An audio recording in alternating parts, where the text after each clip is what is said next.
Kutambiza kuni hasi kutambira ex yangu manje kwandia anage kutambuza kutambiza kuni hasi kutambira ex yangu manje kwandia anage kutambuza kutambiza kuni hasi kutambira ex yangu manje kwandia anage huyo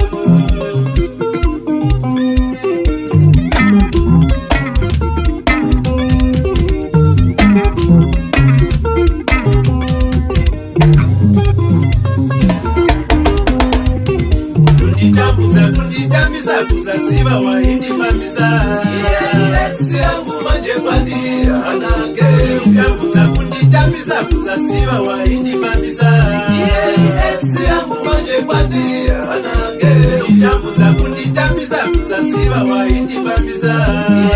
ex yangu manje kwandia anage huyo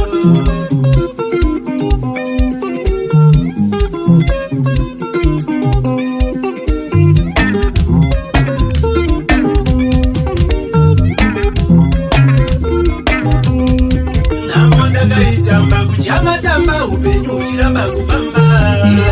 ex yangu manje kwandi